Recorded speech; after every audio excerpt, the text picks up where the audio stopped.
Hello everyone, welcome to Edustar. इस video में हम देखेंगे क्लास 10th की ज्योग्राफी की बुक का chapter number 1 which is resources and development. तो स्टार्ट करते हैं। Can you identify and name the various items used in making life comfortable in our villages and towns.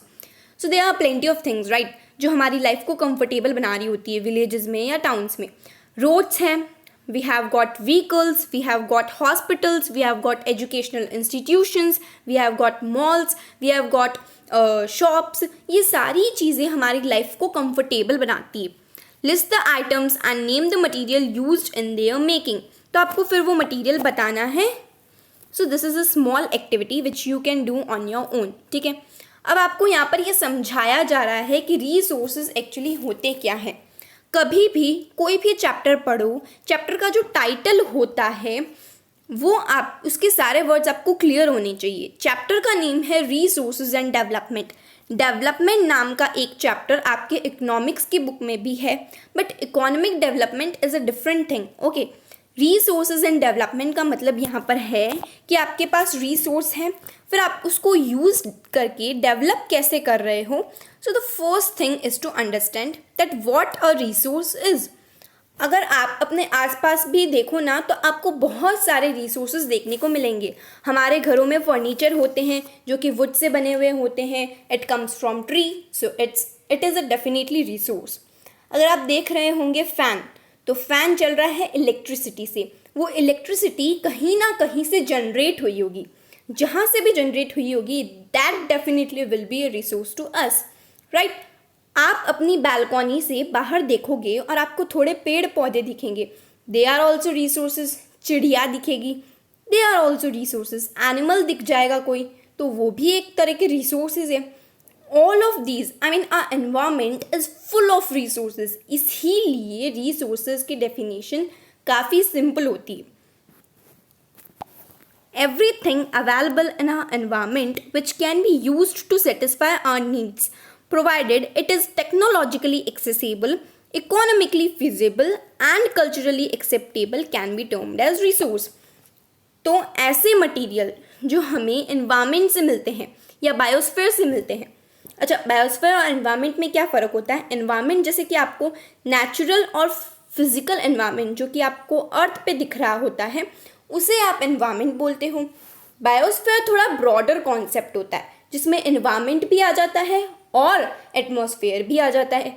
ठीक है, तो बायोस्फीयर से हमें अगर कोई भी ऐसा मटेरियल मिल रहा है जो हमारी लाइफ, जो हमारे किसी भी ज़रूरत को सेटिस्फाई करने में कारगर है, कामयाब है, उसे हम रिसोर्स बोल सकते हैं। लेकिन ये तो बहुत सिंपल डेफिनेशन हो गई। फॉर एग्जाम्पल मैं बोलूँ एप्पल इज़ अ फ्रूट, भाई ऑरेंज भी फ्रूट है, बनाना भी फ्रूट है, स्ट्रॉबेरी भी फ्रूट है। So apple is a fruit is definitely not wholesome definition. Similarly resources की इस डेफिनेशन में हम हमेशा 3 पॉइंट्स और ऐड करते हैं, तभी डेफिनेशन पूरी होती है। पहला पॉइंट है कि रिसोर्सेज को टेक्नोलॉजिकली एक्सेसिबल होना पड़ता है। इसका क्या मतलब है? एनवायरनमेंट में तो सब कुछ मिल रहा है, लेकिन उस रिसोर्सेज तक हम पहुंच भी तो पाएँ।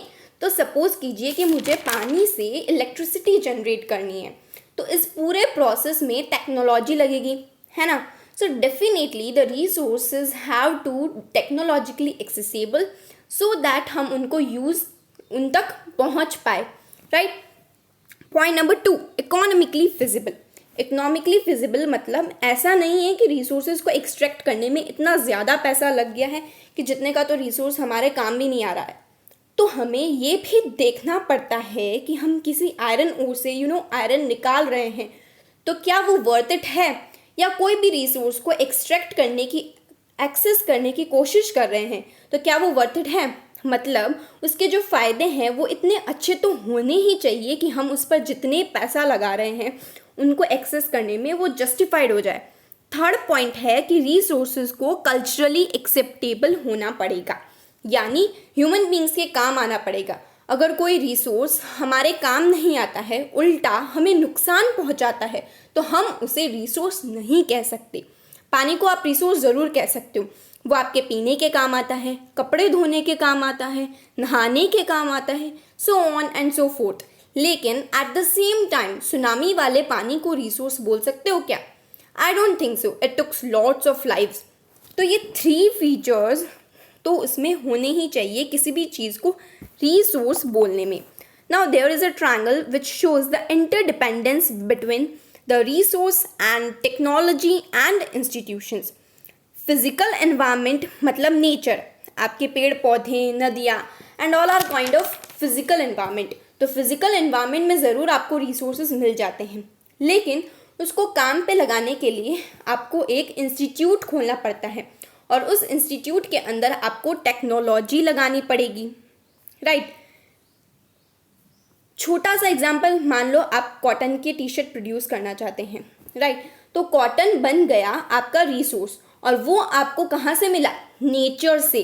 लेकिन क्या रॉ कॉटन को आप टी शर्ट की तरह पहन सकते हो? नहीं. पहले आपको धागा बनाना पड़ेगा, फिर कपड़ा बनाना पड़ेगा, फिर कपड़े पे शायद आप डाई करोगे, केमिकल से कोई कलर चढ़ाओगे, फिर उसको कटिंग करोगे, स्टिचिंग करोगे, मतलब सीलोगे और फिर जाके आप उसको पहनोगे, राइट. तो ये सारा का सारा कार्यक्रम कहाँ हुआ? किसी इंस्टीट्यूट में, किसी फैक्ट्री में. और उस फैक्ट्री में टेक्नोलॉजी किसने लगाई? ह्यूमन बींग्स ने लगाई. So every resource has to go through institution and technology, जो सिर्फ किसके हाथ में होती है? ह्यूमन बींग्स के हाथ में होती है. तो एक तरह से ह्यूमन बींग्स जो है वो सबसे एसेंशियल कंपोनेंट बन जाते हैं रिसोर्सेज को काम पे लगाने के लिए. अब देखिए ये वाला जो पूरा पैराग्राफ है ना, ये उसी ट्रायंगल का एक्सप्लेनेशन है, तो इसे आप एक बार पढ़ लेना, पर ये मैं आपको एक्सप्लेन कर चुकी हूँ. Do you think that resources are free gifts of nature as it is assumed by many? They are not. Resources are a function of human activities. Human beings themselves are essential components of resources. They transform material available in our environment into resources and use them. These resources can be classified in the following ways. तो अब आपके दिमाग में एक question आ रहा होगा कि ये इन्वायरमेंट से मिल रहे हैं रिसोर्सेज, किसी दुकान पे तो मिल नहीं रहा है, हम खरीद के तो नहीं लेके आ रहे हैं रिसोर्सेज को, मतलब कि फ्री में मिलता है. The answer to this question is no. Resources are definitely gift of nature, but ये फ्री के गिफ्ट्स नहीं होते हैं. क्यों? क्योंकि सबसे पहली बात तो आपको उन तक पहुंचने के लिए टेक्नोलॉजी लगानी पड़ेगी. दूसरी बात, उसको काम पे लगाने के लिए, मतलब रिसोर्सेज तो क्रूड फॉर्म में होते हैं, रॉ फॉर्म में होते हैं, है ना. तो जैसे मान लो आपको दाल बनानी है, तो दाल तो आपको रॉ फॉर्म में मिलेगी. कुकर की इन्वेंशन नहीं होती तो दाल कैसे बनती? अब ये मत बोलना पतीले में बना लेते, ठीक है, bad joke. But anyways, so you get my point कि रिसोर्सेज को काम में लेने के लिए, एक्सेस करने के लिए, यूज़ करने के लिए हमें इंस्टीट्यूट चाहिए होता है, हमें मशीन्स चाहिए होती है, यानी कि टेक्नोलॉजी चाहिए होती है, टूल्स चाहिए होते हैं, नॉलेज चाहिए होती है, ह्यूमन रिसोर्सेज चाहिए होते हैं. इनफैक्ट हमें इंस्टीट्यूट्स चाहिए, कॉलेजेस चाहिए, यूनिवर्सिटीज़ चाहिए रिसर्च के लिए, फैक्ट्रीज चाहिए जहाँ पर हम प्रोसेस कर पाएँ रिसोर्सेज को, सो ऑन एंड सो फोर्थ. तो ये सब कौन करता है? ह्यूमन बींग्स करते हैं. तो इसीलिए हम रिसोर्सेज को फ्री गिफ्ट्स नहीं बोल सकते नेचर का, क्योंकि हम मोस्ट ऑफ द रिसोर्सेज वो यूज़ कर रहे हैं जो कि फाइनाइट वैल्यू में होते हैं, मतलब कभी ना कभी उनको ख़त्म होना है. बोला जाता है ना कि पानी को जुडिशियसली यूज़ करना चाहिए, कि भाई 2050 तक तो ऐसा लगता है कि इस शहर में पानी ख़त्म हो जाएगा या उस शहर में पानी ख़त्म हो जाएगा. तो of course they are not free gifts of nature यार, उसको सोच समझ के ही यूज़ करना चाहिए. तो अब रिसोर्सेज का क्लासिफिकेशन हमें यहाँ पे दिया हुआ है on of origin, on the basis of exhaustibility, on the basis of ownership and on the basis of status of development. Origin के बेसिस पे है हमारे पास बायोटिक एंड अबायोटिक. एग्जॉस्टिबिलिटी के बेसिस पे हमारे पास renewable and non renewable. Ownership के बेसिस पे है individual, community, national and international. और स्टेटस ऑफ डेवलपमेंट के बेसिस पे है potential, developed stock and reserves. अब इनके बारे में हम डिटेल में हमारी नेक्स्ट वीडियो में जानेंगे. अगर आपको अभी तक की वीडियो हेल्पफुल लगी हो, अच्छी लगी हो, तो लाइक करिए, चैनल को सब्सक्राइब करिए, फ्रेंड्स के साथ शेयर कीजिए. एंड इस चैप्टर के नोट्स आप बहुत इजीली डिस्क्रिप्शन बॉक्स में दी हुई लिंक से डाउनलोड कर सकते हो. Thank you.